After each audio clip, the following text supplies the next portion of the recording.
Here we are, 6 of the Sacramento Primetimers, and we're here to kind of endorse the Trevor Project and contribute a video to the It Gets Better Project. I see you out there, young person. I know what you're going through. I've been there myself. I was the ugly, freckled stepchild in a blonde-haired, blue-eyed, pretty family of lots of great children. I went to high school in the 1950s. Gay wasn't even a word that any of us used or knew about. I had a good friend who we were playing around in days at the time in high school, and one time after basketball practice he talked me into coming into the showers with him. And some things happened, and when you know it, we thought we were safe, but 2 other young boys walked in. I never wanted to be gay. Being gay is a choice. Well, it just isn't. You have to just accept the way God made you. I was kind of a little bit of a sissy kid, and I used to get beat up in school a lot. And so I knew what the pain of being rejected was, you know, and I used to hate even going to a new school. I grew up with 2 prejudices in my life. My parents were both deaf, and my brother and I are both gay. I had to leave home, and I was living out in the streets of Hollywood. I was depressed. I felt awful, and I wanted to end it all. Most tortured in the worst times were those who were not able, oftentimes because of their religious background that they'd been raised in, unfortunately from the church. It had taught them to hate themselves and not accept themselves, and they went through the worst suffering of all. And I knew 2 people, young men, who committed suicide. They were young Mormon men, and there was just no way they could face the estrangement from their family or admit to themselves who they were. You know, I've got to tell you something. I never in my life thought I would be able to do what I have achieved today, and my partner and I have been together over 43 years. I am now 71 and he's 82. And we have managed to build a house and a home and had everything we ever wanted. But I'm here to tell you, you need to stay in school, get that education. Life is not easy, and when you get out of high school, it's going to change for the better, and it's going to get easier. Do not sell yourself short. You are a winner. That weekend, when I went to the basketball game, there was already probably a couple of 100 kids there, and when I came in, knew something was wrong and something was going on, because one of the boys who had come into the gym during the incident, he started whispering and talking to everybody. When I was a teenager, other kids, I think, thought that I was probably gay, but, you know, they didn't put a name to it. I think I was a sissy or a pansy or whatever they wanted to call it. Most humiliating experiences when I was in high school was periodically a bunch of boys would gang up on me and remove my pants. And this was pretty humiliating, but somehow I tolerated it because I had no choice. I used to play around with the boys, and when I was 6 and 7, and I just thought it was kind of natural. I didn't realize that suddenly my grandmother had gotten wind of what was going on, and she used to make me sit in the corner and stare at pictures of Jesus Christ hour after hour as punishment for doing that. And the hard part was having an identical twin brother who was gay and not knowing that we were both gay. Growing up thinking I was the only gay in the village. I didn't know anybody else was that way. I thought I was the only one that was interested in guys. I even went to college, same thing. I never saw, because I went in the 60s, so I never saw anything where there was gayness. And at 27 years old, he finally came out and I came out. We came out to each other and probably had the most wonderful 2 weeks in our lives, talking about our lives, being gay and all the different things that we did. And then he took me to San Francisco, and it's there that I started experiencing what gay life was like. We were in a hotel that night. I was alone in the room. The hotel had a broken window, and there was a shard of glass. Well, I took the shard of glass, and I started to cut myself on my wrist. Then, thankfully, somebody came into the room and stopped me and pretty much grabbed me and shook me and told me, "What the hell are you doing? You're going to waste your life because you're depressed and you're living on the streets? Oh goodness, no, no."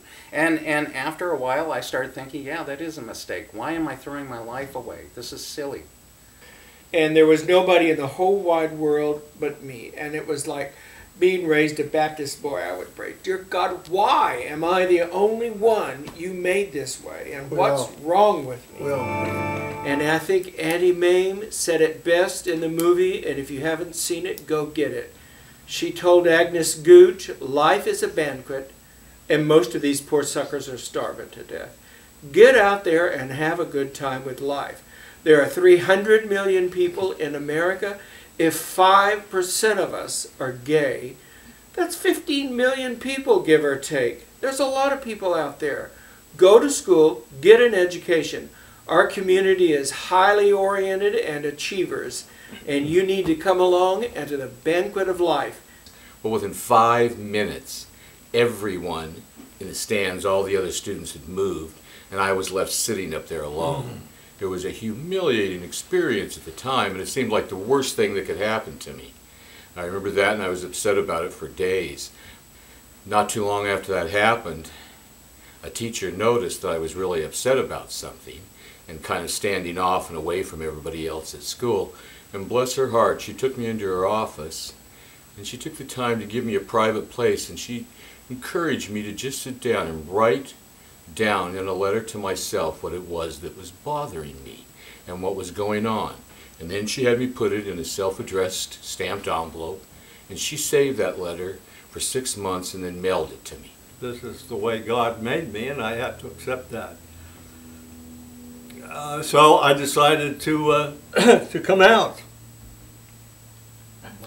I didn't put an ad in the newspaper, but I didn't do it. I stopped doing anything to try to make people think I was straight either. So what I found out since I decided I'm out is that it has gotten better. I've never felt so comfortable in my skin, in my own skin, as I do now. So it has gotten better. During gym class, I'd see naked men. And a lot of times in the showers, I would get so turned on erotically that I used to have to like go up to my locker and put my towel around me so nobody could see my erection. When I finally told somebody that I was gay, it was a priest. I used to go to confession and always tell them, you know, I'm killing somebody, because in the Catholic Church, if you waste your seed, you're murdering somebody. "Oh, what do you mean?" I thought, uh-oh, I have to tell them. "Well, I masturbate." "Oh, really?" Then he asked how many times. I said, "Oh, I don't know, 30, 40 times a week. I mean, doesn't everybody?" And so he made me start coming back every confession to confess.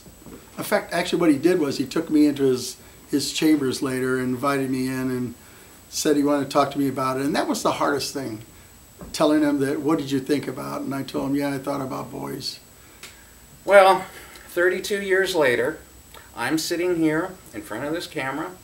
I have been on my job for 30 years. I'm getting ready to retire.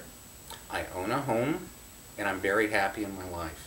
I had a wonderful relationship for 16 years with a very nice person, and I couldn't ask for anything more. I am so happy I did not do what I wanted to do back then. I really am. Right now, I have met some of the greatest people ever. I've surrounded myself with a really good support group. And you know what? It does get better. It really does. Don't waste your life. Don't throw it away. There's a lot of people out there that do love you and do care about you. Just surround yourself with them and be happy. Almost Part everything. of that fitting in is the idea of when somebody starts getting picked on, everybody joins in, because And picks that on way them they too. don't pick on me. They're going to pick on this. Right, Let's put right. it on this kid, and You let's pick on this kid. That way they get it off me and I can be myself. Believe it or not, I am a Christian, and I have been since I was 8 years old. And God loves me as much as He loves anybody else. So do not sell yourself short. Go find an MCC church or a church that will accommodate you and help you during the rough times, because it gets better. Come on to the table of life. Have a good time, because we are winners. 6 months later, everything could have totally changed, and it had. In between the time I mailed that letter to myself and the time that I received it, a handsome young highway patrolman stopped me and ended up making friends with me. Instead of giving me a ticket, took me water skiing and things. And by the time that letter got to me 6 months later, I was out running around in West Hollywood, hanging out at the movie sets, and having the time of my life. I never thought that things would have gone to that point in just 6 months, but they did. It definitely got better. I must say, life is just, it's more fantastic, and it keeps getting more and more and more fantastic as I get older, and almost going to be 67, and I must say, it does get better. Does it get better? You bet it does. It's just be yourself. Just be in love. Just be love. Just care and try to understand that they don't understand where you are, and we cannot comprehend where they're coming from. They're coming from an indoctrination that they're getting from people in society. And that's going to change. It's going to get better. People are starting to see that we're just human beings who happen to like a male companionship. You out there, you've got to know we love you. And it really, really, trust me, this is 68 years and a half of talking. It does. It's always better. It's not getting better. It is better right now. It's wonderful. And we love you. And know that really, there's always somebody out there for you. It gets better!